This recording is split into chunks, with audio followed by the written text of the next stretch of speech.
Execute. Execute on the things that you said you were going to execute on. Kobe said, why would I pass the ball to you when you haven't even trained properly?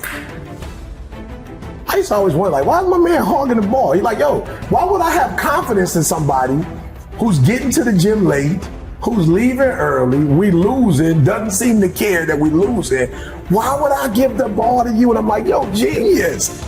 My whole career is contingent upon what you do and what you don't do. Yeah, I'm taking this. They shift my thought process because I'm like, here I am judging from the outside. Why aren't you being a better teammate? But the real question is, why aren't you being a better teammate by seeing my energy and matching my energy? Because we're on the same team with the same goals. We have the ability to, no matter what our circumstances are, get better. Well, you don't know me. If you knew me in 2002, you don't know Eric Thomas. That was the 5.0 version. This the 14. This the ET 14. You don't know who I am. And I would just say to people, yes, it takes a lot of work to become a new model, but it also takes a lot of work to suck, to be average. It takes a lot of work to do that as well. There are a group of people that feel like it's okay not to execute because I'm not feeling okay, because today is not a good day, because all the stars didn't line up. Yo, despite this happening, I owe it to myself to still be the person that I dreamed of being, and this setback will only be a setup for a comeback. We owe it to the people who follow us to not stay where we are, but to take it to that next level. Being in a room with somebody who's executing and operating at a high level, man, I'd much rather put in the work and live this experience. Yo, we have opportunity. You have an opportunity of a lifetime. Whatever you do, don't waste it. Get up and go make it happen.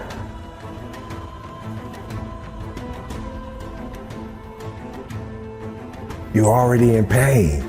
Get a reward for it. So why would you go through all that pain and not get something for it?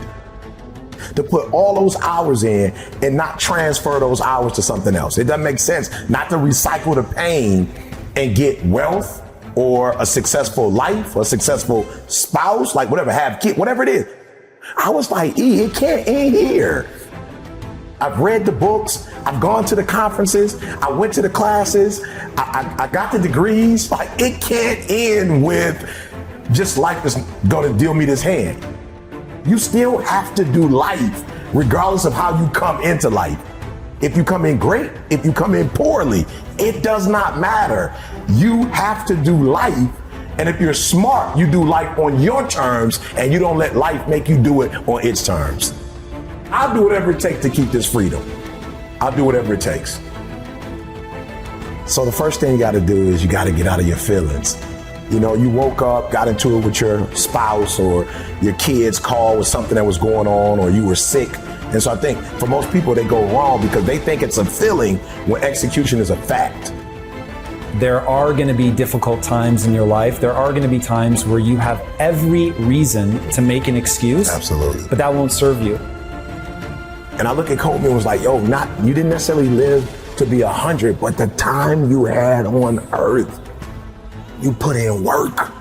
And then you went and dominated one area, and then you start coming over and said, now I'm coming into some other areas, but I'm gonna bring my greatness over here and I'm gonna kill it. And that's all I'm saying to people. Greatness is in you, activate it. Like, I wake up every day with this, all right, I'm gonna win a Nobel Prize. And it's not about the Nobel Prize, it's not about Norway. It is about if LeBron and Michael Jordan are playing for the finals and Gretzky is playing for the Stanley Cup and somebody else is playing for the pennant, like my pennant is the Nobel Prize, because you don't get that without helping millions of people get from one place in their lives, to another. And so what I do is I figure out where you are, and I dare you to come out of where you are to, if nobody ever influenced you, where would you want to be? Like, what do you want? What do you want to do? Not what they want you to do. If you could dream Like, what would your best life look like for you? If you didn't have to impress your mom or your dad, if you didn't have to go to college because your parents went to college, like, what would you really do? And then if they can tell me, and if I can figure out where you want to go, at that point, I can snatch your current reality and help you to build a new reality to help you to get where you go. So for me, it's I got to get in here and I got to get in here.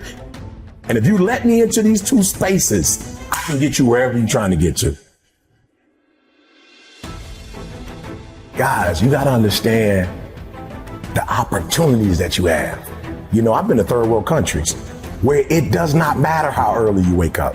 It does not matter how long you stay up. It doesn't matter what your skill sets are. It doesn't matter. You don't have opportunity. You have people all over the world who are dying to get here, literally dying to get here. You have an opportunity of a lifetime, and where much is given, much is required. Like, you got opportunities. You got banks that you can get loans from. You can go online and sell stuff from online. Like, you don't even have to have a store anymore. A storefront, like, you can literally become rich from your watch. So it's like, yo, instead of you looking at everything that's not, look at what is. So absolutely, is there some stuff to complain about? 1,000%. There's a whole bunch of stuff I can complain about. It's a lot of stuff that I can be angry about, but I didn't realize how quick life was. Because life is short, I don't have time to focus on what's not. I've got to focus on what is, then get up and go get it. And for me, it's like, guys, I need you to understand where you are. We are looking for opportunity, and we have it.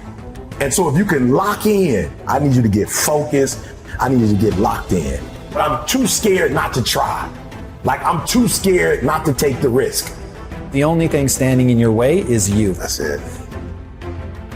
Like, how is that possible? Like, somebody doesn't do what you think they should do and you go off, but then you give you a pass.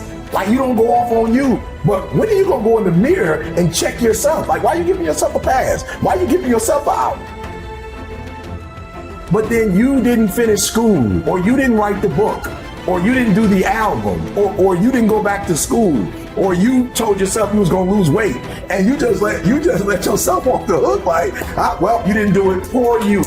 I'm saying, no, do me a favor. With that same energy you use to hold somebody else accountable, hold yourself accountable. Because here's the deal: you hold me accountable and I change. How do you benefit from that? Use that same energy you use on others. I'm not saying don't hold people accountable, but I'm saying use that same energy on yourself. And you'd be shocked how much further you'd be in life if you just punish yourself, if you put you on punishment. So for me, it's not, this is happening, this is happening, this is happening. I look at it, Game 7, this is where the Magic Johnsons, the Larry Birds, like, this is where the Michael Jordans are made. This is where the real ballers, this is where the real ballers come out. This is what I signed up for. This is what all the weights were for. This is the eating right. This is the getting up early, going, this is the trainers. Like, this is why I went to this school. This is why I got this coach. Like, this, I long for this and I live for this. When I see trials and tribulations, I go, it's showtime with a real Eric Thomas, with a Game 7 Eric Thomas. Please stand up, activate, grand slam, boom, it's out of here. So I just look at it as, hey, if you want to complain, go for it. I will rise to the level of the challenge. If it was easy, everybody would do it.